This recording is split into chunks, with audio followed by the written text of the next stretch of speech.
ನಾನು ಹೇಳ್ತಾ ಇದ್ದೀನಲ್ಲ, ದಯವಿಟ್ಟು ನಿಮ್ಮ ಲೋಕಲ್ ಮುಖಂಡರನ್ನ ನಂಬೇಡಿ. ಒಬ್ರಿಗಿಂತ ಒಬ್ಬರು ಅಪರಂಜಿ ಇದ್ದಾರೆ ಅಲ್ಲಿ. ನೀವು ಕ್ಯಾಂಡಿಡೇಟು ನೀವು FIR ನೋಡ್ಕೊಡ್ತೀರಾ ಅನಿಸುತ್ತೆ. B.Pharm ಕೊಡೋದಕ್ಕಿಂತ ಮುಂಚೆ ನಿನ್ನ ಮೇಲೆ ಎಷ್ಟು ಕ್ರಿಮಿನಲ್ ರೆಕಾರ್ಡ್ ಇದೆ, ಎಷ್ಟು FIR ಇದೆ, ಎಷ್ಟು ಅಟೆಂಪ್ಟು ಮರ್ಡರ್ ಇದೆ, ಎಷ್ಟು ಜನದ ಮೇಲೆ ಅತ್ಯಾಚಾರ ಮಾಡಿದ್ಯಾ, ದೌರ್ಜನ್ಯ ಮಾಡಿದ್ಯಾ, ಅಟ್ರಾಸಿಟಿ ಮಾಡಿದ್ಯಾ, ಇದು ನಿಮ್ಮ ಕ್ರೈಟೀರಿಯಾ. ಕೆಲವು BJP ಮುಖಂಡರು, ನಮ್ಮ ಜಿಲ್ಲಾ ಮುಖಂಡರದ್ದು ಲಿಸ್ಟ್ ತೆಗೆದು ನೋಡ್ರಿ. ಚಿತ್ತಾಪುರ ಕ್ಯಾಂಡಿಡೇಟ್ ಅಕ್ಕಿ ಕಳ್ಳ, ಮಕ್ಕಳು ಹಾಲಿನ ಪೌಡ್ರ್ ಕಳ್ಳ, ಅಂಥವನಿಗೆ ಟಿಕೆಟ್ ಕೊಟ್ಟಿದ್ದೀರಾ. ಇನ್ನೊಬ್ಬ ನಿಮ್ಮ ಬೀದರ್ ಶಾಸಕರಿದ್ದಾರೆ, ಅವ್ರಿಗೆ ಕೇಳಿ ಯಾರು ನಮ್ಮ ಭಾಗದಲ್ಲಿ IPL ಬೆಟ್ಟಿಂಗ್ ನಡೆಸ್ತಾರಂತ ಕೇಳಿ ನೋಡಿ. ನಿಮ್ಮ BJP ಶಾಸಕರಿಗೆ ಹೇಳ್ತಾರೆ ಯಾರಿಗೆ ನೀವು B.Pharm ಕೊಟ್ಟಿದ್ದೀರಾ ಅಂತ. ಇನ್ನೂ ಒಬ್ಬ BJP ಶಾಸಕರ ಎಲ್ಲದಕ್ಕೂ, ಮಾಜಿ ಶಾಸಕರು ಎಲ್ಲದಕ್ಕೂ ಮುಂದೆ ನಿಂತು ಬೈತಾರೆ. ನಿಮ್ಮ ಸರ್ಕಾರ CBI ತನಿಖೆ ನಡೆದಿತ್ತು, ರೈತರ ಹೆಸರು ಮೇಲೆ ವಂಚನೆ ಮಾಡಿದ್ದಕ್ಕೆ ಮರ್ತೋಗ್ಬಿಟ್ಟಿದ್ದೀರಾ ಇವೆಲ್ಲ. ಇಲ್ಲಿ ನಿಮ್ಮ ಬೆಂಗಳೂರಿನಲ್ಲಿ ಮುನಿರತ್ನದ ಬಗ್ಗೆ ನನಗಿಂತ ಹೆಚ್ಚು ನಮ್ಮ ಮಾಧ್ಯಮ ಸ್ನೇಹಿತರಿಗೆ ಗೊತ್ತು. ಇಂಥವ್ರಿಗೆ ನೋಡಿ ನೀವು ಟಿಕೆಟ್ ಕೊಡ್ತೀರಾ. ಇವತ್ತು ಕಲಬುರಗಿನಲ್ಲಿ ಹೋಗಿ ಇವತ್ತು ಎಲ್ಲ ದೊಡ್ಡ ದೊಡ್ಡ ಲೀಡ್ರು ಭಾಳ ಉದ್ದುದ್ದ ಭಾಷಣ ಮಾಡಿದ್ದಾರೆ. ನನಗೆ ಆಶ್ಚರ್ಯ ಆಗುತ್ತೆ. CT ರವಿಯವರು ಇತ್ತೀಚೆಗೆ ನಮ್ಮ ಭಾಗಕ್ಕೆ ಬಂದು ಮಾತೆತ್ತಿದ್ರೆ ನಿಜಾಮ್ರು ರಜಾಕರು ಎರಡೇ ಬರೋದು ಇವರಿಗೆ, ಬೇರೆದೇನು ಬರೋದು, ಮೂರನೇದು ಬರೋದೇ ಇಲ್ಲ ಇವರಿಗೆ. ಇವರು ಎಷ್ಟು ಸರಿ ಮುಸಲ್ಮಾನ್ ಅಂತಾರೆ, ಎಷ್ಟು ಸರಿ ಪಾಕಿಸ್ತಾನ ಅಂತಾರೆ. ನನ್ನದು ಒಂದು ಸಲಹೆ ಇದೆ ಅವರಿಗೆ. ಹೆಂಗಾನ ನಿಮ್ಮ ಮಾಲಕರು RSSನವರು ಅಖಂಡ ಭಾರತದ ಕನಸು ಕಾಣ್ತಾ ಇದ್ದಾರಲ್ಲ, ಕಟ್ಟಬೇಕು ಅಂತ, ಹೋಗಿ ಪಾಕಿಸ್ತಾನಿಗೆ ಸೆಟ್ಲ್ ಆಗಿಬಿಟ್ಟು ಅಲ್ಲಿಂದ ಸ್ಟಾರ್ಟ್ ಮಾಡಿರಿ. Humbly submit to you. ಇಲ್ಲಿ ಒದರಾಡೋದ್ರಿಂದ ಪ್ರಯೋಜನ ಇಲ್ಲ. ಅಲ್ಲೋಗಿ ಪಾಕಿಸ್ತಾನಲ್ಲಿ ಹೋಗಿ ಸೆಟ್ಲ್ ಆಗಿಬಿಟ್ಟು ಅಖಂಡದ ಭಾರತದ ನನಸು ಮಾಡಿ RSSದು. ಇಲ್ಲಿ ಸುಮ್ಮನೆ ಕೂತ್ಕೊಂಡು ಒದರಾಡೋದು ಕರ್ನಾಟಕದಲ್ಲಿ. ಅಷ್ಟು ಪ್ರೀತಿ ಇದ್ದರೆ ಹೋಗ್ರಿ, ಅಲ್ಲೇ ಸೆಟ್ಲಾಗಿ, ಯಾಕೆ ಬೇಡ ಅಂತೀರಾ? ಇವರೆಲ್ಲ ಪೌರುಷ ಏನಿದೆ ಸರ್, ಬರೇ ಮೈಕ್ನಲ್ಲಿ, ಬರೇ ಮಾಧ್ಯಮದ ಮುಂದೆ. ಯಾಕಪ್ಪ ಇನ್ನೂ ವಾಯ್ಸ್ ಸ್ಯಾಂಪಲ್ ಕೊಟ್ಟಿಲ್ಲ? ಮೇಲ್ಮನೆಯಲ್ಲಿ ಒಂದು ಇನ್ಸಿಡೆಂಟ್ ಆಯಿತು ಲಕ್ಷ್ಮೀ ಹೆಬ್ಬಾಳ್ಕರ್ ಅವ್ರ ಜೊತೆ. ವಾಯ್ಸ್ ಸ್ಯಾಂಪಲ್ ಕೊಟ್ಟಿದ್ದಾರಾ? ಕೋರ್ಟಿಗೆ ಯಾಕೆ ಹೋಗಬೇಕಾಗಿತ್ತು? ನಿಮ್ಗೆ ಅಷ್ಟು ನೀವು ಹೇಳ್ತಾ ಇರೋದು ಬದ್ಧತೆ ಇದ್ದಿದ್ರೆ ಕೋರ್ಟಿಗೆ ಯಾಕೆ ಹೋದ್ರಿ? ನೀವೇನು ಹೇಳಿದ್ರಿ? ನಾನು ಆ ಪದ ಹೇಳಿಲ್ಲ, ಫ್ರಸ್ಟ್ರೇಟ್ ಅಂದೆ ಅಂತ ಹೇಳಿದ್ರಲ್ಲ. ಫ್ರಸ್ಟ್ರೇಟ್ ಅಲ್ಲ ಸರ್, ಫ್ರಸ್ಟ್ರೇಟ್. ಪ್ರಾಸ್ಟಿಟ್ಯೂಟ್ ಅಂದಿಲ್ಲ, ಫ್ರಸ್ಟ್ರೇಟ್ ಅಂದೆ ಅಂತೆ. ಆಯ್ತಪ್ಪ, ಫ್ರಸ್ಟ್ರೇಟಿಗೆ ನೀವು ವಾಯ್ಸ್ ಸ್ಯಾಂಪಲ್ ಕೊಡಿ. ಯಾಕೆ ಕೊಟ್ಟಿಲ್ಲ? ಸುಪ್ರೀಂ ಕೋರ್ಟ್ ತನಕ ಹೋಗಿ ಸ್ಟೇ ತರ್ತೀರೇನ್ರಿ? ಇಷ್ಟೇನಾ? ಬಂದು ಇಲ್ಲಿ ಬೇರೆ ಭಾಷಣ ಹೊಡೆಯೋದು, ರಿಪಬ್ಲಿಕ್ ಆಫ್ ಕಲಬುರ್ಗಿ. ಏನು ನೈತಿಕತೆ ಇದೆಯಾ ನಿಮ್ಗೆಲ್ಲರಿಗೂ ಮಾತಾಡೋಕ್ಕೆ? ಇವತ್ತು ನನಗೆ ಇನ್ನೊಂದು ಆಶ್ಚರ್ಯ ಏನಾಯ್ತಂದರೆ, ಶ್ರೀರಾಮ್ಲು ಅವ್ರು ಬಂದ್ಬಿಟ್ಟವ್ರು ನಮ್ಮ ಕಡೆ. ಬಂದು ಅವರು ರಿಪಬ್ಲಿಕ್ ಆಫ್ ಕಲಬುರ್ಗಿ ಅಂತೆ. ರಿಪಬ್ಲಿಕ್ ಆಫ್ ಬಳ್ಳಾರಿ ಕಟ್ಟಿದವರು ಕಲ್ಯಾಣ ಕರ್ನಾಟಕದಲ್ಲಿ ಸೋಲ್ತೀನಿ ಅಂದ್ಬಿಟ್ಟು ಕಲ್ಯಾಣ ಕರ್ನಾಟಕವನ್ನು ಬಿಟ್ಟು ಓಡೋಗಿ ಬೇರೆ ಕಡೆ ಬೇರೆ ಕಡೆ ಎಲೆಕ್ಷನ್ ನಿಂತಿದ್ರು. ಮರ್ತೋಗ್ಬಿಟ್ಟಿದೆ ಅವರಿಗೆ. ಮೊಳಕಾಲ್ಮೂರಲ್ಲಿ ನಿಂತಿದ್ರಲ್ಲ ಸರ್ ಲಾಸ್ಟ್ ಟೈಮು. ಮೊಳಕಾಲ್ಮೂರು ಕೂಡ ಸೇರಿಸ್ಬೇಕು ಕಲ್ಯಾಣ ಕರ್ನಾಟಕಕ್ಕೆ ಅಂತ ಅವ್ರ ಸಬ್ ಕಮಿಟಿ ಚೇರ್ಮನ್ ಆಗಾಗ ಅವ್ರ ಪ್ರಸ್ತಾವನೆ. ಏನಪ್ಪ ಇದು? ನೀವು ನನಗೆ ಉಪದೇಶ ಮಾಡಿ ತೊಂದರೆ ಇಲ್ಲ, ನಿಮ್ಗೆ ಏನಾದರೂ ಚೆನ್ನಾಗಿದ್ದು ಇದ್ದರೆ. ನನಗೆ ಪಪ್ಪು ಅಂತ ಇದ್ದಾರೆ ಇವತ್ತು, ಕರ್ನಾಟಕದ ಪಪ್ಪು ಅಂತೆ. ನಾನೇ ಪಪ್ಪು ಅಂದರೆ ಅವ್ರೇನಿರ್ಬೇಕು ಮತ್ತೆ?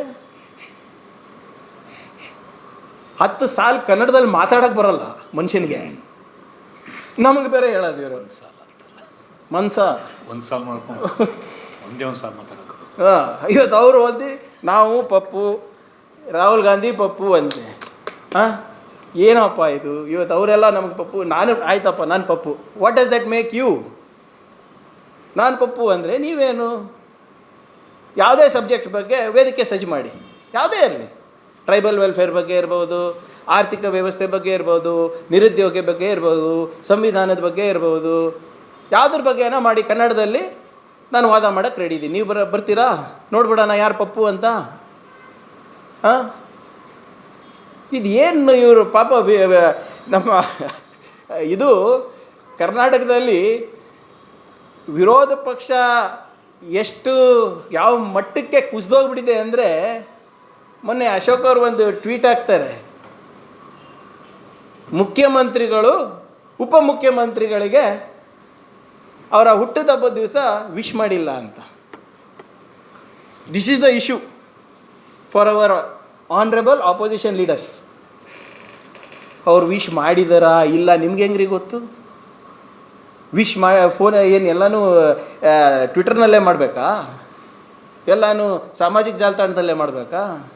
ಅದು ನಮ್ಮದು ಯಾವುದು ಸರ್ ಡಿಸೆಂಟ್ರಲೈಸೇಷನ್ ಮೀಟಿಂಗ್ ಇದ್ದಾಗ ಇಲ್ಲೇ ಪಕ್ಕದಲ್ಲಿ ಕೂತಾಗ ಫೋನಲ್ಲೇ ಮಾತಾಡಿದ್ದಾರೆ ನನ್ನ ಮುಂದೆನೇ.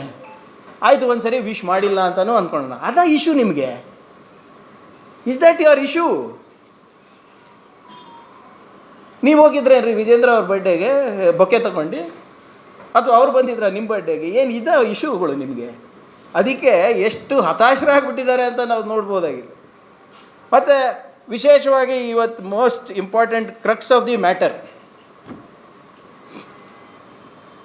ನಾನು ಹೇಳ್ದಂಗೆ ನಾರಾಯಣ ಸ್ವಾಮಿ ಅವರಿಗೆ 2 ನಾಲ್ಗೆ ಇದೆ. ಒಂದು ಕಲ್ಯಾಣ ಕರ್ನಾಟಕದಲ್ಲಿ, ಇನ್ನು ಒಂದು ಬೆಂಗಳೂರಿನಲ್ಲಿ. ಒಂದು ಕಡೆ ನಾನು ಹೇಳೇ ಇಲ್ಲ ಅವರಿಗೆ ಅಂತ ಹೇಳ್ತಾರೆ. ಗವರ್ನರ್ ಭೇಟಿಯಾಗ್ಬಿಟ್ಟು ಆಚೆ ಬಂದು ನಾವು ಪ್ರಿಯಾಂಕ್ ಖರ್ಗೆ ಏನೂ ಹೇಳಲೇ ಇಲ್ಲ ಅಂತ ಹೇಳ್ತಾರೆ. ಅವರಿಗೆ ನಾಯಿನೂ ಅಂದಿಲ್ಲ, ಏನೂ ಇಲ್ಲ, ಅವರೇ ಭಾವಿಸ್ಕೊಂಡಿದ್ದಾರೆ ಅಂತ ಅವ್ರು ಹೇಳೋದು. ನಾನು ಹೇಳ್ದಂಗೆ ಸ್ವಲ್ಪ ಒಂದೆರಡು ವಿಡಿಯೋ ಹಾಕ್ತೀನಿ. ನಾನೇ ಯಾರು ಅಂತ ಹೇಳ್ಬೇಕಾ? ಪ್ರಧಾನಮಂತ್ರಿ ನಾನು ಬಗಳೋರು ಇಲ್ಲಿ ಬಾವು ಬಾವು ಬಾವು ಅಂತ ಬಗಳಲ್ವಾ? ಅದೇ ಪ್ರಿಯಾಂಕಾ ಖರ್ಗೆ ರೀ. ಯಾರಪ್ಪ ಪ್ರಿಯಾಂಕಾ ಖರ್ಗೆ? ನಾನೇ ಅಲ್ವಾ? ವಚನ ಒಂದಿದೆ,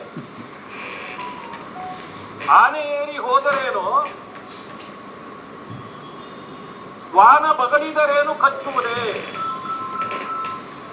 ಇದು ಬಸವಣ್ಣನವರ ವಚನ. ಶ್ವಾನ ಅಂದ್ರೆ ಏನು?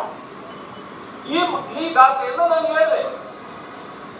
ನನ್ನನ್ನು ನಾಯಿಗೆ ಹೋಲಿಕೆ ಮಾಡಿಬಿಟ್ಟಿದ್ದಾರೆ ಅಂತೇಳಿ ಅಲ್ಲಿನ ಸಚಿವರು, ಇನ್ಚಾರ್ಜ್ ಮಿನಿಸ್ಟರ್ ಮಾನ್ಯ ಪ್ರಿಯಾಂಕಾ ಖರ್ಗೆ ಅವರು ಅದನ್ನ ತಗೊಂಡು ನಾವು ಅಲ್ಲಿಂದ ಹೊರಟ ಮೇಲೆ ನಮ್ಗೆ ಗೊತ್ತೇ ಇಲ್ಲ, ನಮ್ಮನ್ನ ಹಿಂಬಾಲಿಸಿ 4-5 ಕಾರುಗಳಲ್ಲಿ ಗೂಂಡಾಗಳನ್ನ ಕಳಿಸಿದ್ದಾರೆ. ಪೊಲೀಸ್ ನನ್ನ ಸಮಯಕ್ಕೆ ನಾವು ಹೋಗ್ಬೇಕಾಗಿತ್ತು. ಪೊಲೀಸ್ ಅವರು ನಿಲ್ಲಿಲ್ಲ ಸರ್, ಅದೇನಾದ್ರು ಇದಾದ್ರೆ ಅಂದ್ರೆ ಹೋಗೋದು ಬೇಡ ಅಂತೇಳಿ ನಮ್ಮ ಪೊಲೀಸ್ 3 ಜನಕ್ಕೂ ಹೆಚ್ಚು ಪೊಲೀಸರು ಇದ್ದಾರೆ. ಇದರ ಬಗ್ಗೆ ನಿಮ್ಮ ಪ್ರತಿಕ್ರಿಯೆ ಏನು? ಕೂಡಾಕಿಲ್ಲ ಅವರು, ಕೂಡಾಕಿಲ್ಲ. ನೀವು ಉದ್ದೇಶ ನನಗೆ ಕೂಡಾಕಿಲ್ಲ ಅಂತ ಅವರೇ ಹೇಳ್ತಾ ಇದ್ದಾರೆ. ಪೊಲೀಸ್ ಡಿಪಾರ್ಟ್ಮೆಂಟ್ ಈಗ ಅಲ್ಲಿ ಹೋಗ್ಬೇಕಾಗಿತ್ತು. ಅವ್ರು ಗೆಟ್ಟಲ್ಲಿ ನಿಂತಿದ್ದಾರೆ, ನಮ್ಮಲ್ಲಿ ಮೇನ್ ಡಿವೈಎಸ್ಪಿ ಇದ್ದಾರೆ, ಇನ್ಸ್ಪೆಕ್ಟರ್ 4-5 ಜನ ಬೇಕಾದಷ್ಟು ಜನ ಇದ್ದಾರೆ. ಆದ್ರೆ ನಮ್ಮನ್ನು ಹೊರಗಡೆ ಕಳಿಸಕ್ಕೆ ರೆಡಿ ಇಲ್ಲ ಅವರು. ಭವಿಷ್ಯ ಅವರಿಗಿಂತ ಇವರೇ ನಮ್ಮನ್ನು ಬಂಧನದಲ್ಲಿ ಇಟ್ಟಿದ್ದಾರೆ ಅಲ್ಲಿ. ಇದೇನು ಡೆಮಾಕ್ರಸಿ? ಅವ್ರಿಗೂ ಹಕ್ಕಿದೆ, ಏನಾದರೂ ಕೇಳಬೇಕಾಗ್ತದೆ. ಹೋರಾಟ ಮಾಡೋದು ಪ್ರಜಾಪ್ರಭುತ್ವ, ಹೋರಾಟ ಮಾಡೋದು ಪ್ರಜೆ. ಎಲ್ಲ ಗುಂಡಾಗಳೇ ಕುಡ್ದು ಪೂರ್ತಿ ಕಂಠ ಪೂರ್ತಿ ಕುಡ್ದು ಬಂದಿದ್ದಾರೆ. ಮೊಟ್ಟೆಗಳು ತಂದಿದ್ದಾರೆ, ಇಂಕ್ ಬಾಟಲ್ಗಳು ತಂದಿದ್ದಾರೆ, ಕಲ್ಲುಗಳು ಜೋಡಿಸಿಟ್ಕೊಂಡಿದ್ದಾರೆ. ನೀನ್ ಇವತ್ತು ಇಲ್ಲಿಂದ ಅದು ಹೆಂಗ್ ಹೋಗ್ತೀಯ ನೋಡೋಣ ಬರ್ರಿ ಬಾ ಅಂತೇಳಿ ಅವಾಚ್ಯ ಶಬ್ದಗಳಿಂದ ನಮ್ಮನ್ನು ಬೈದಿದ್ದಾರೆ. ನಾನೇ ಯಾರು ಅಂತ ಹೇಳ್ಬೇಕಾ? ಪ್ರಧಾನಮಂತ್ರಿ ಇವರೇ ಹೇಳ್ತಾ ಇದ್ದಾರೆ ಇಲ್ಲಿ. ಅವರು ಏನು ನಾನು ಹೇಳೇ ಇಲ್ಲ ಪ್ರಿಯಾಂಕ್, ನಾವು ಏನು ಹೇಳೇ ಇಲ್ಲ ಪ್ರಿಯಾಂಕ್ ಖರ್ಗೆಗೆ, ಅವ್ರು ಭಾವಿಸಿದ್ದಾರೆ ಅಂತ ಹೇಳ್ತಾರೆ. ಇಲ್ಲೇನಿದೆ ಅವ್ರು ಹೇಳಿರೋದು? ಇದು ಒಂದು ವಿಷಯಲ್ಲೂ ಕಲಬುರ್ಗಿದು, ಚಿತ್ತಾಪುರದು, ಇನ್ನೊಂದು ವಿಷಯಲ್ಲೂ ಬೆಂಗಳೂರದು. ಬೆಂಗಳೂರಿನಲ್ಲಿ 1 ನಾಲ್ಗೆ, ಕಲಬುರ್ಗಿನಲ್ಲಿ 1 ನಾಲ್ಗೆ ಇದೆಯೇನ್ರಿ ನಿಮಗೆ?